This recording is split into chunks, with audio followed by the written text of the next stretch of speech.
Losing time, I'm fading fast. Bos Ducati Domenicali terheran, Marc Marquez tukar kegagalan pole jadi sejarah di sprint GP Brno. Sirkuit Brno, Republik Ceko, akhirnya kembali menjadi tuan rumah gelaran MotoGP setelah vakum sejak tahun 2020. Dalam kembalinya sirkuit legendaris ini, dunia balap motor dikejutkan oleh satu momen tak terduga. Marc Marquez, yang sempat tergelincir pada detik-detik terakhir kualifikasi, justru berhasil mengubah kegagalan tersebut menjadi kemenangan bersejarah dalam sprint race. Balapan sprint GP Brno tahun ini menjadi sangat spesial, bukan hanya karena Brno baru kembali ke kalender MotoGP, tetapi juga karena untuk pertama kalinya dalam sejarah, sprint race digelar di lintasan tersebut sejak format itu diperkenalkan pada musim 2022. Di tengah gemuruh atmosfer penuh antusiasme dari penonton yang kembali memenuhi tribun Brno, Marc Marquez menorehkan namanya sebagai pembalap pertama tim pabrikan Ducati Lenovo yang berhasil menjuarai sprint race di sirkuit ini. Hari Sabtu yang penuh dinamika diawali dengan sesi kualifikasi yang menyimpan banyak drama. Marc Marquez tampil meyakinkan sejak awal, menunjukkan performa impresif dengan catatan waktu sektor demi sektor yang mendekati sempurna. Pada hot lap terakhirnya, Marquez mencetak waktu tercepat di sektor 1, 2, dan 3, membuat banyak pengamat memperkirakan bahwa ia akan meraih pole position. Namun, semua prediksi itu buyar di tikungan ke-13. Di bagian trek yang terkena licin dan menurun itu, Marc kehilangan grip ban depan dan motornya tergelincir masuk ke gravel. Ia tak mampu menyelesaikan lap krusial tersebut, dan akhirnya harus puas memulai sprint race dari posisi kedua di grid. Raut kecewa tampak jelas di wajah Marquez saat kembali ke paddock. Dalam wawancara singkat setelah sesi kualifikasi, ia mengakui bahwa ia terlalu agresif dan tidak memperhitungkan betapa licinnya sektor tersebut setelah sempat melihat asap dari insiden rider lain. Ia menambahkan bahwa visibilitas yang terganggu mungkin membuatnya sedikit keluar jalur, dan sisa lintasan tidak cukup untuk menyelamatkan motornya dari crash. Meski begitu, karakter sejati seorang juara ditentukan bukan dari bagaimana ia jatuh, melainkan bagaimana ia bangkit. Kalimat itu terasa nyata di tangan Marc Marquez. Hanya beberapa jam setelah kegagalan di kualifikasi, ia kembali ke lintasan untuk menjalani sprint race. Jalannya balapan di sirkuit Brno berlangsung panas sejak start. Rekan Marc Marquez dari Ducati Lenovo, Francesco Bagnaia, sempat memimpin jalannya balapan karena memulai dari pole position. Hanya saja posisi itu langsung berubah setelah disalip Marquez di tikungan ketiga pada lap pertama. Pedro Acosta terus membuntuti dan bahkan sempat memimpin di pertengahan lomba ketika Marquez terlihat mengurangi kecepatan. Di lap terakhir, Marquez kembali menyalip Acosta dan finish pertama, diikuti Acosta dan Enea Bastianini. Sementara Bagnaia harus puas di posisi ke-6. Kemenangan itu bukan sekadar menambah poin klasemen, tetapi juga menciptakan catatan sejarah. Marc Marquez menjadi pembalap pertama yang membawa tim pabrikan Ducati Lenovo menjuarai sprint race di Brno. Lebih dari itu, ia menjadi pembalap pertama yang memenangkan sprint di Brno sejak format tersebut diperkenalkan 3 musim lalu. Fakta bahwa Brno baru kembali ke kalender MotoGP setelah 5 tahun vakum membuat momen ini semakin bersejarah dan bermakna.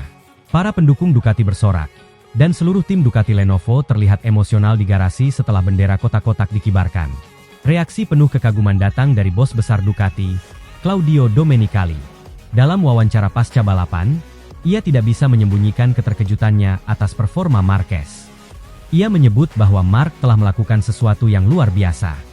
Dari crash di kualifikasi hingga memenangi balapan sprint dengan dominasi penuh, dalam waktu kurang dari 24 jam, menunjukkan betapa istimewanya karakter dan kemampuan pembalap asal Cervera itu. Domenicali bahkan mengatakan bahwa inilah saat di mana semua keraguan publik terhadap keputusan Ducati merekrut Marc sudah terjawab sepenuhnya. Marc adalah fenomena. Ia mengganti crash di tikungan 13 dengan performa luar biasa dalam kurun waktu kurang dari 24 jam. Ini bukan sekadar kemenangan sprint, ini adalah momen bersejarah bagi Ducati dan MotoGP, ungkap Domenicali. Kemenangan ini juga berdampak besar bagi klasemen kejuaraan. Marquez kini semakin kokoh di puncak klasemen, menjauh dari kejaran Alex Marquez dan Bagnaia. Statistik juga mencatat bahwa ini adalah kemenangan sprint ke-11-nya musim ini, melanjutkan tren positif sejak GP Thailand hingga Sachsenring. Dengan kemenangan ini, Marquez tak hanya unggul secara poin, tetapi juga secara psikologis. Di usia 32 tahun, banyak yang meragukan bahwa ia masih bisa bersaing di level tertinggi, apalagi setelah mengalami berbagai cedera parah dalam 3 musim terakhir bersama Honda. Namun, fakta bahwa ia kini memimpin klasemen dan mencetak sejarah demi sejarah bersama tim baru adalah bukti bahwa Marquez belum habis. Justru mungkin, ia baru saja memasuki fase terbaiknya. Atmosfer di garasi Ducati sangat emosional setelah balapan. Kru teknik, mekanik, bahkan kepala tim gigi dalinya tampak berpelukan sambil tersenyum bangga. Mark sendiri, dalam wawancaranya, mengucapkan terima kasih kepada seluruh tim yang telah bekerja sepanjang malam untuk memperbaiki motor setelah crash. Ia mengatakan bahwa kemenangan ini adalah hasil kerja tim, dan bahwa tanpa dedikasi para mekanik, ia takkan bisa tampil maksimal. Ia juga menyatakan bahwa kegagalan Paul justru menjadi motivasi tambahan untuk membuktikan bahwa ia bisa bangkit dan tampil lebih kuat. Dengan nada percaya diri namun tenang, ia menutup wawancara dengan satu kalimat yang mencerminkan mental juara. "Saya mungkin jatuh, tapi saya tidak pernah menyerah." Brno, yang selama bertahun-tahun dikenal sebagai salah satu sirkuit paling teknikal dan menuntut di kalender MotoGP, kembali mendapat tempat di hati penggemar balap. Sirkuit ini telah menjadi saksi banyak momen bersejarah, dan kini, Marc Marquez menambahkan babak baru dalam sejarah itu.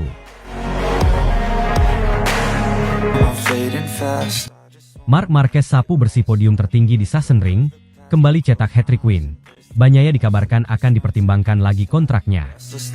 Marc Marquez kembali menunjukkan kedikdayaan absolutnya di Sachsenring, Jerman. Bersama Ducati Lenovo, ia tampil dominan sepanjang akhir pekan MotoGP 2025 dengan menyapu bersih semua sesi, dari latihan bebas, kualifikasi, sprint race, warm-up, hingga race utama. Sejak hari Jumat, Marquez langsung memimpin di FP1 dan nyaris tak tersentuh di kualifikasi, menunjukkan bahwa Sachsenring, yang didominasi tikungan kiri, kembali menjadi rumah kekuatannya. Karakteristik sirkuit yang unik ini memang sangat cocok dengan gaya balap agresif Marquez. Pada hari Sabtu, Marquez kembali membuktikan keunggulannya di sprint race. Start dari posisi pole dan sempat melebar ke posisi 5 dan menghadapi lintasan basah. Ia tampil tenang dan taktis. Di lap terakhir, ia menyalip Marco Bezzecchi dan merebut kemenangan sprint ke-10 musim ini. Sesi warm-up minggu pagi pun dikuasainya dengan catatan waktu terbaik, menegaskan bahwa ia berada dalam performa maksimal menjelang balapan utama. Puncaknya terjadi di race hari Minggu, di mana Marquez tampil luar biasa dan kembali menaklukkan Sachsenring. Kemenangan di Sachsenring ini melengkapi hat-trick kemenangan beruntun Marquez musim ini, setelah sebelumnya ia juga menjuarai MotoGP di Mugello dan Assen. Momentum 3 pekan luar biasa ini membuat Marquez berada dalam performa terbaik sejak comeback-nya bersama Ducati. Dengan kemenangan ini, Marquez memperpanjang rekor kemenangannya di Sachsenring menjadi 11 kali, dan naik ke puncak klasemen dengan total 344 poin, unggul jauh dari para rival termasuk adiknya sendiri, Alex Marquez. Kombinasi antara pengalaman, strategi ban, gaya balap agresif, dan motor Ducati yang sangat kompetitif menjadikan Marquez hampir tak tersentuh. Di Sachsenring, seperti di Mugello dan Assen, tak ada yang bisa menyainginya. 3 kemenangan beruntun, pole position sempurna, dan sapu bersih akhir pekan membuat Marquez kini benar-benar kembali sebagai ancaman utama di MotoGP 2025. Dominasi mutlak ini menjadi sinyal tegas. Sang juara dunia 6 kali sedang berburu gelar ke-9, dan lawan-lawannya harus siap menghadapi versi terbaik dari Marc Marquez. Namun di balik euforia kemenangan Marquez, awan kelabu menyelimuti rekan setimnya sekaligus juara dunia 2 kali, Francesco Bagnaia. Pembalap Italia itu kembali gagal tampil kompetitif. Hanya mampu finish di posisi 3 setelah sepanjang balapan bergulat dengan masalah traksi belakang dan kehilangan ritme sejak lap-lap awal.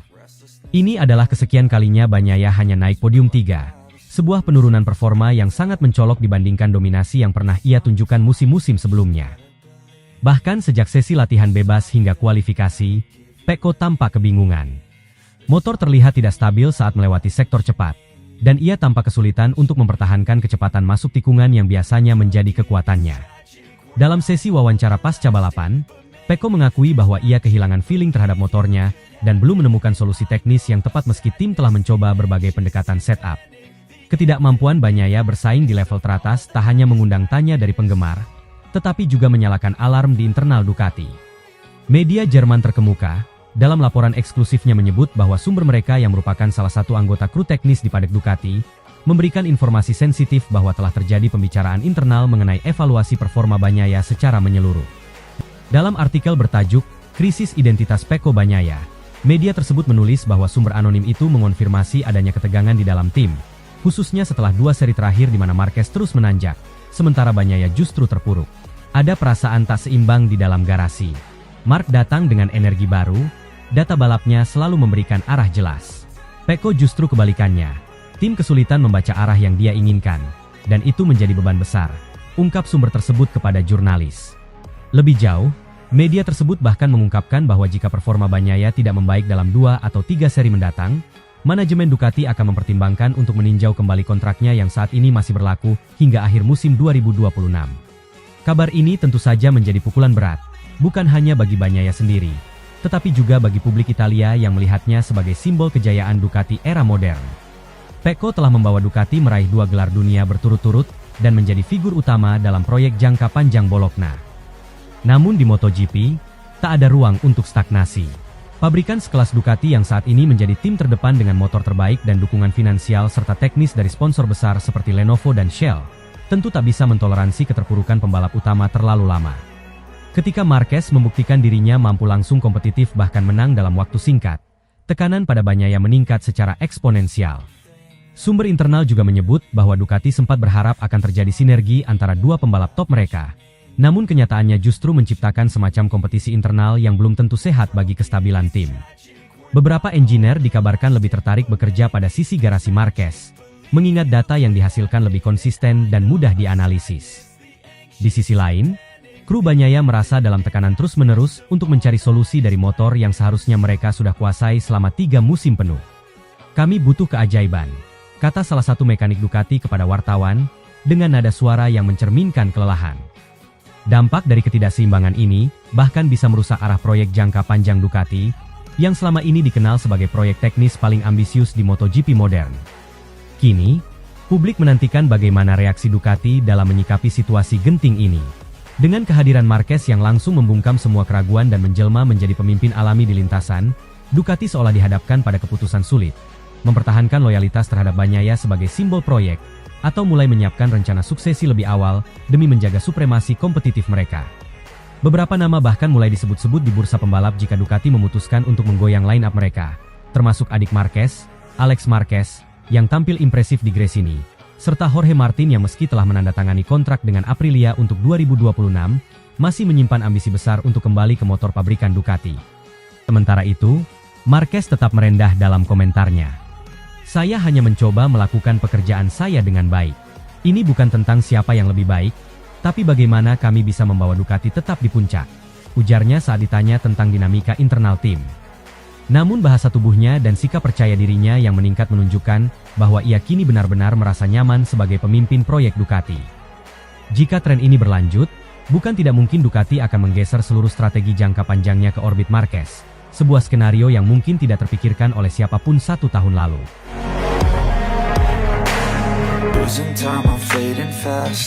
Para petinggi Ducati tegang. Marc Marquez juara dramatis di sprint race Sachsenring di kondisi lintasan basah. King of Sachsenring comeback. Sachsenring 2025, akhir pekan yang seharusnya menjadi rutinitas balap tahunan MotoGP, mendadak berubah menjadi panggung penuh ketegangan dan drama emosional bagi tim pabrikan Ducati. Hujan deras yang mengguyur lintasan Jerman tak hanya memaksa para pembalap untuk beradaptasi dengan kondisi ekstrim, tapi juga menguji mental dan keberanian para petinggi tim, terutama mereka yang berada di belakang kesuksesan besar Ducati dalam beberapa tahun terakhir. Di tengah semua itu, satu nama muncul sebagai pusat badai, Marc Marquez, sang legenda yang kini membela Ducati Lenovo Team. Sejak pengumuman bergabungnya Marc Marquez ke Ducati pada akhir musim lalu, banyak suara sumbang yang mempertanyakan keputusan besar ini. Apakah menggabungkan karakter keras kepala seorang Marquez dengan struktur disiplin Ducati adalah langkah bijak? Bagaimana jika chemistry yang selama ini dibangun dengan pebalap seperti Bagnaia terganggu? Dan yang paling menakutkan, bagaimana jika semua taruhan itu gagal? Namun, yang terjadi di Sachsenring bukanlah kegagalan.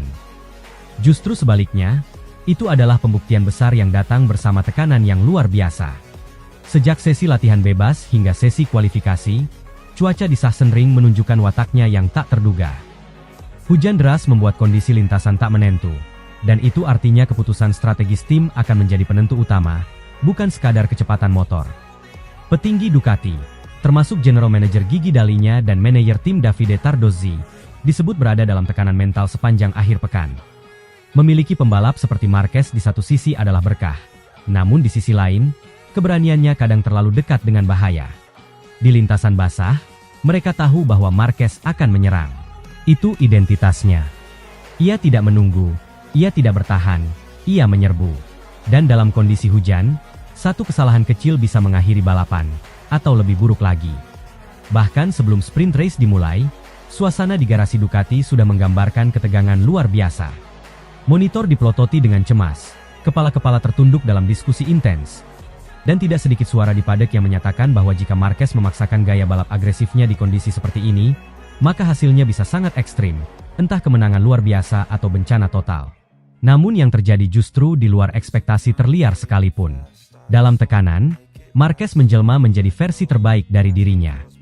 Bukan hanya cepat, tapi menakutkan. Ia tidak sekadar melaju, ia mendominasi. Tidak ada yang bisa menyamai ketenangannya di atas motor. Bahkan di tengah guyuran hujan dan lintasan setengah kering yang membuat banyak pembalap lain tampak seperti amatir. Ia mengendalikan motor seolah-olah menjadi perpanjangan tubuhnya.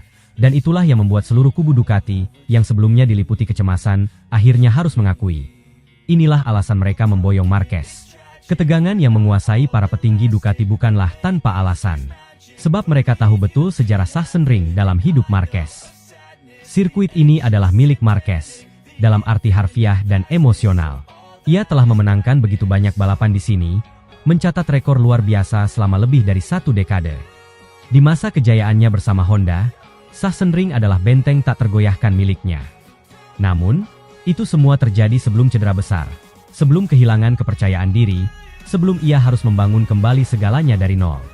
Kini, mengenakan baju merah dan menunggangi Desmosedici GP25, Marquez datang ke Sachsenring bukan sebagai pemuncak klasemen atau unggulan utama, melainkan sebagai ancaman yang kembali bangkit.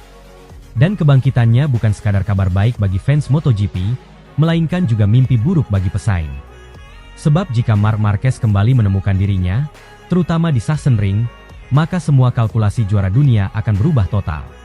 Usai balapan, ekspresi para petinggi Ducati berubah total. Ketegangan berganti jadi rasa lega yang luar biasa, bahkan campur aduk dengan sedikit ketakutan. Jika ini baru awal, apa yang akan dilakukan Marquez berikutnya? General Manager Ducati Corse, Gigi Dalinya, mengatakan kepada media, "Kami datang dengan harapan, tapi juga ketakutan. Tidak ada yang tahu apa yang akan dilakukan Marc dalam situasi seperti ini. Tapi sekarang kami sadar, kami tidak punya pilihan selain mempercayainya," ungkap Dalinya dengan tegang. Mereka yang dulu mempertanyakan keputusan Ducati mengontrak Marquez kini justru terdiam. Ketika ia berdiri di Parc Ferme, basah kuyup namun tersenyum lebar. Semua kritik seolah tak punya tempat. Seorang pembalap tidak bisa dibentuk dari strategi saja. Ia harus dilahirkan dengan naluri. Dan di Sachsenring, naluri itu menjadi pembeda antara pembalap biasa dan legenda. Marquez tidak hanya menang, ia menunjukkan bahwa ia masih monster yang sama, hanya dalam warna yang berbeda. Bagi Ducati, momen ini lebih besar dari sekadar kemenangan sprint. Ini adalah validasi dari taruhan besar yang telah mereka ambil. Selama bertahun-tahun, Ducati dikenal sebagai tim yang penuh data, logika, dan pendekatan sistematis. Marquez, di sisi lain, adalah personifikasi dari naluri, improvisasi, dan nyali besar. Dua dunia ini bertabrakan, dan di Sachsenring, mereka menyatu. Inilah perpaduan teknik dan kegilaan. Dan hasilnya, sangat mengerikan untuk lawan-lawannya. Satu hal yang kini jelas, Sachsenring tetaplah tanah kekuasaan Marc Marquez. Sirkuit ini, dengan semua tikungan ke kiri yang ia cintai, dengan kontur sempit dan teknis yang menguji presisi, masih tunduk padanya. Dan kembalinya dominasi ini di bawah bendera Ducati, membuat seluruh paddock terhenyak. Ini bukan sekadar comeback. Ini adalah deklarasi bahwa sang raja belum meninggalkan tahtanya. Ia hanya mengganti mahkota. Kedepan, tekanan tentu belum usai. Race utama masih menanti, dan paruh musim masih panjang. Tapi kini Ducati telah belajar satu pelajaran penting. Ketika hujan turun, ketika sirkuit menjadi arena pertarungan mental dan insting, ketika semua pembalap ragu, Marc Marquez justru menemukan jalannya. Dan di saat seperti itu, tak ada petinggi Ducati yang bisa berbuat banyak selain duduk tegang di pit wall dan menyaksikan keajaiban terjadi. Losing time, I'm fading fast.